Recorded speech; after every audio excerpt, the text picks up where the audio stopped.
श्रीनिवास पवार यांची ही प्रतिक्रिया। आज बारामतीत मतदान पार पडतंय।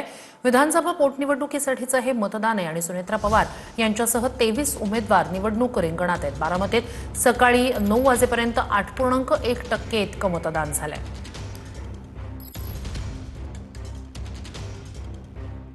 दोन दृश्य सुनेत्रा पवार यांनी मतदानाचा हक्क बजावला। दुसरीकडे पार्थ पवार यांनी सुद्धा मतदान केलंय। काटेवाडीत पवार कुटुंबियांचं मतदान। सुनेत्रा पवार पाठोपाठ पार्थ पवार यांनी मतदान केलंय। सुप्रिया सुळे, रेवती सुळे यांच्यासह पवार कुटुंबातील इतर सदस्यांनी सुद्धा बारामती पोटनिवडणुकीसाठी मतदान केलंय। तर रोहित पवार यांनी सुद्धा सहकुटुंब आज मतदानाचा हक्क बजावलेला आहे।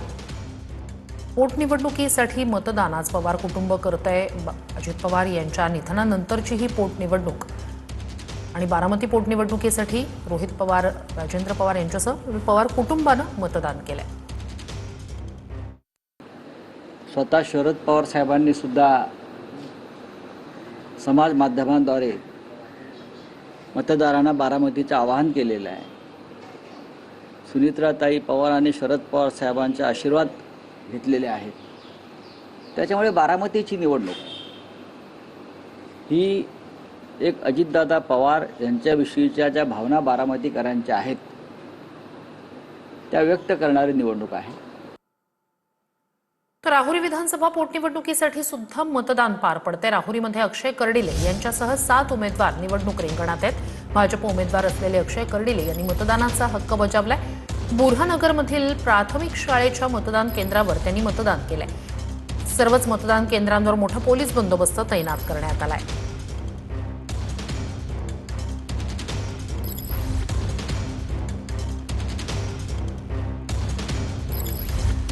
राहुरी विधानसभा पोटनिवडणुकीसाठी सुद्धा मतदान पार पडतंय। दोन दृश्य अक्षय कर्डिले जे भाजपचे उमेदवार आहेत त्यांनी मतदान केलेलं आहे। वडील आता सोबत नाहीयेत, मात्र त्यांचे आशीर्वाद मतांच्या रूपाने माझ्या पाठीशी आहेत असं त्यांनी म्हटलंय। दुसरीकडे प्राजक्त तनपुरे यांनीही सुद्धा मतदानाचा हक्क बजावलेला आहे। या निवडणुकीत थांबण्याची भूमिका घेतल्याचं त्यांनी म्हटलंय। गेल्या 30-35 वर्षापासून जो राजकीय प्रवास त्यांनी केलाय, हे मत मात्र साहेबांचं मत मला आहे, साहेबांचा आशीर्वाद मला आहे। हे प्रत्येक मतदान हे साहेबच मला मतदान करतायत अशा रूपाने मी पाहतोय। कारण की हा एक माणूस साहेबांनी फार रात्रंदिवस एक करून कष्ट करून शून्यातून सुरुवात केली ती आणि आज आपण पाहतो की एक मोठा परिवार आपल्या नगर राहुरी पाथर्डी मतदारसंघामध्ये तयार झालाय।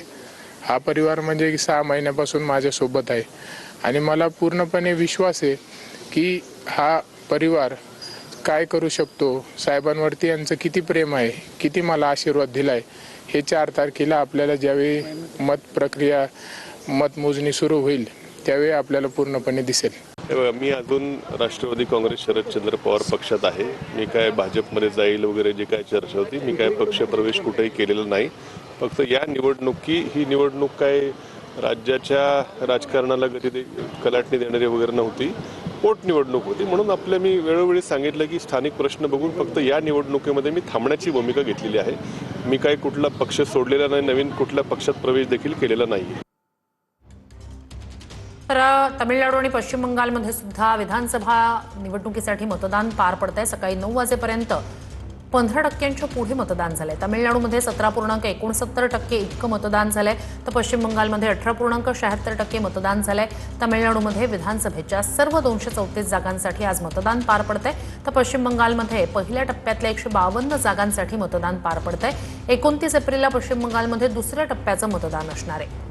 तर पश्चिम बंगाल, तमिळनाडू या ठिकाणी अनेक दिग्गजांची प्रतिष्ठा पणाला लागलेली आहे। दोन्ही विधानसभांचा निकाल 4 मे रोजी लागणार आहे।